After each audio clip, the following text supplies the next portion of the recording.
Hello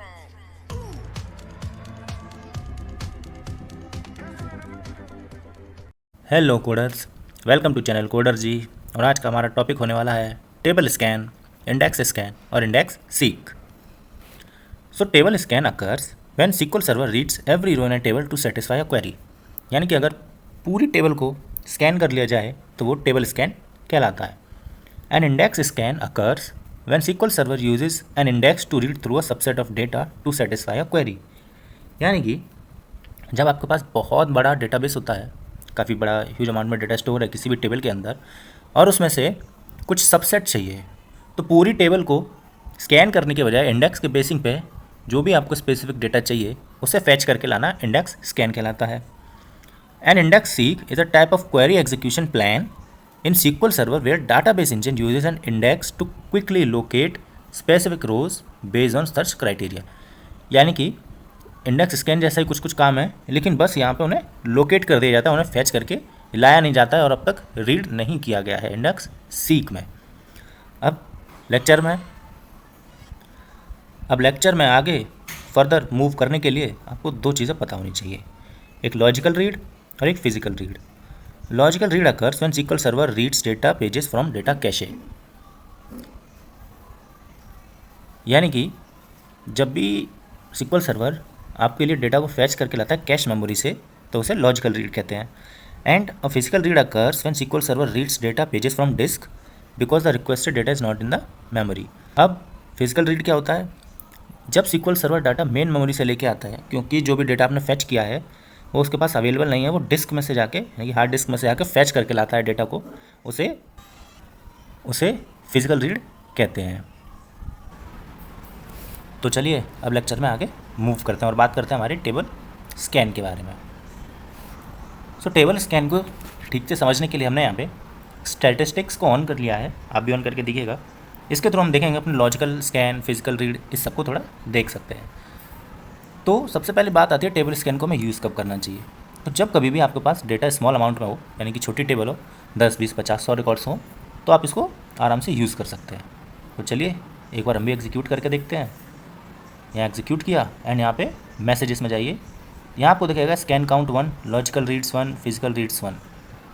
then इससे आपको पता चला कि लॉजिकल रीड 1 है, यानी कि डेटा हमारा छोटा है, तो ये कैश मेमोरी में स्टोर है। अब इस कमांड को जब मैं एग्जीक्यूट करता हूँ तो यहाँ आप मेरे पास देखेंगे the object are seek does not have any indexes. अब इंडेक्सेस की नीड ही नहीं है यहाँ पे, क्योंकि छोटी टेबल है, इसने बहुत जल्दी से फैच करके दे दिया है। अगर मैं चाहूँ वेयर ID इक्वल्स टू 5, मान लीजिए मैं रिकॉर्ड को सर्च करके लाता हूँ, इसको एग्जीक्यूट करता हूँ, पूरे को एग्जीक्यूट कर देता हूँ एंड देन मैसेजेस में जाऊँगा तो रिज़ल्ट मेरे पास अभी भी सेम है। सर्चिंग में ज़्यादा टाइम ही नहीं लगेगा। आप देखेंगे जब भी मैंने ये क्वेरी चलाई तो स्कैन काउंट, लॉजिकल रीड्स, ये सब आप देख सकते हैं। फिजिकल रीड्स सारे ज़ीरो हैं, क्योंकि इसने अभी इस क्वेरी को अपनी कैश मेमोरी में स्टोर करके रख लिया है। एंड यहाँ पे लॉजिकल रीड्स हमारे बढ़ गए हैं, क्योंकि हमें सर्च करना पड़ रहा है। तो इस तरीके से हमने टेबल स्कैन को देख लिया।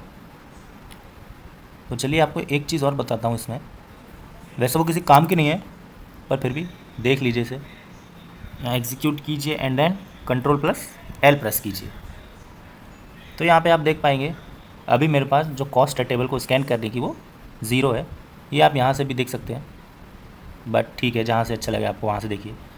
तो यहाँ पे मेरे पास स्कैन करने की कॉस्ट जो है वो 100% है, यानी कि कोई भी प्रोसेसिंग में इसको दिक्कत नहीं हुई टेबल को स्कैन करने में, क्योंकि डेटा छोटा था। तो अब लेक्चर में आगे प्रोसेस करते हैं। एंड यहाँ पे मेरे पास एक टेस्ट नाम की टेबल है। सबसे पहले इसके अंदर के रिकॉर्ड्स चेक कर लेते हैं। तो इसके अंदर 2 लाख रिकॉर्ड्स ऑलरेडी प्रेजेंट हैं। तो सबसे पहले स्टैटिस्टिक्स को ऑन करते हैं एंड दोबारा यहाँ पे इसको काउंट करते हैं। यहाँ पे काउंट किया, अब प्रेस करते हैं Ctrl+L। तो यहाँ पे आप देखेंगे सबसे पहले नॉर्मल स्केलर था, फिर एग्रीगेशन हुआ, देन फिर इसने क्लस्टर्ड इंडेक्स स्कैन का यूज़ किया। अब क्योंकि डेटा मेरे पास बहुत ज़्यादा बड़ा है, इसलिए सिस्टम ने ऑटोमेटिकली यहाँ पे इंडेक्सिंग कर दी है। नाउ आप मैनुअली भी कर सकते थे, बट इसने अपने आप ही कर दी है। तो जब मैं ऐसे सारे रिकॉर्ड्स को फैच करूँगा, आपने देखा, दोबारा दिखाता हूँ, यहाँ पे इस जगह पे देखिएगा ये थोड़ा सा ना टाइम लेगा। देख रहे हैं आप, इसने थोड़ा सा टाइम लिया एंड देन प्रोसेस किया। तो सीधे आप देखेंगे क्लस्टर्ड इंडेक्स यहाँ पे अप्लाई हो चुका है। एंड देन जब आप इसको यहाँ पे अप्लाई करेंगे तो यहाँ पे दिखाई देगा कि इस नाम का एक क्लस्टर्ड अपने आप बन चुका है और आईडी नाम के कॉलम पे अप्लाइड है। मैं यहाँ पे चाहता हूँ ID equals to 5 lakh record हैं, तो मैं 3 लाख रिकॉर्ड पे देखना चाहता हूँ कि मेरे पास वैल्यू क्या है।